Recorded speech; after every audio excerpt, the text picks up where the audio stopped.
एक गांव था, उसमें एक सुखीलाल नाम का एक आदमी रहता था। वैसे तो वो पढ़ा लिखा नहीं था, लेकिन दूसरों के सामने वो ऐसे दिखाता था जैसे बहुत बड़ा विद्वान है और उसे हर चीज का ज्ञान है। सुखीलाल वैसे तो बहुत ज्यादा अमीर नहीं था, लेकिन उसे अपना खर्चा पानी चलाने का रास्ता पता था और उसे वो अपना जीवन व्यतीत करता था। एक दिन उसकी बहन के घर में कुछ परेशानी हो गई, जिसकी वजह से उसकी बहन ने अपने बेटे राम को सुखीलाल के यहाँ थोड़े दिन रहने के लिए भेज दिया। मामा और भांजा साथ में रहने लगे। राम भी पढ़ा लिखा नहीं था। उस समय उसके मामा और भांजा पेशवा में रहते थे। पेशवा में विद्वानों का बहुत आदर किया जाता था। सभी को ज्ञान बांटने के लिए मुद्राएं दी जाती थी। सुखीलाल भी अपना जीवन उन मुद्राओं को लेकर ही व्यतीत करते थे।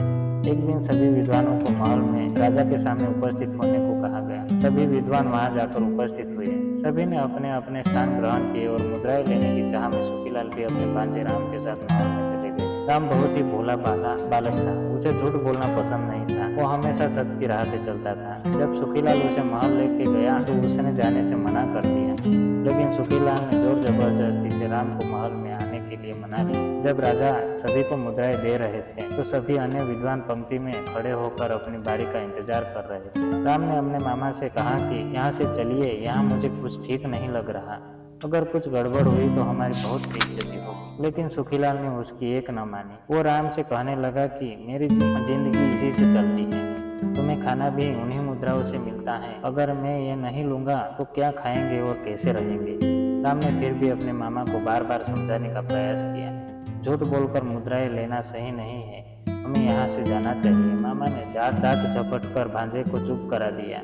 राम को मामा की बात भी माननी पड़ी और वहां पर अपने मामा की बारी आने का इंतजार करना पड़ा। सब कुछ ठीक से चल रहा था। राजा सभी को मुद्राएं दे रहे थे। सब कुछ सुखीलाल के सोच अनुसार ही हो रहा था।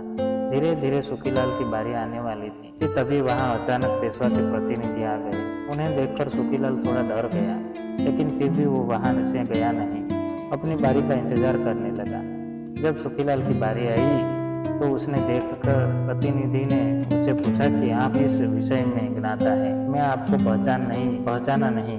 इतना सुनते ही सुखीलाल डर के मारे परेशान हो गया और घबराने लगा। सुखीलाल के मुंह से आवाज नहीं निकल रही थी। वो बस मैं वो ही करता रहा।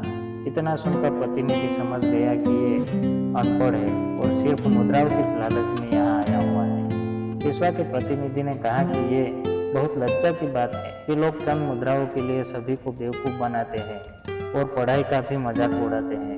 उन्होंने फिर कहा कि जब आप महल में आ ही गए हैं तो मुद्राएं लेकर जाइएगा। हमारे राजा के महल से कोई खाली हाथ नहीं जाता।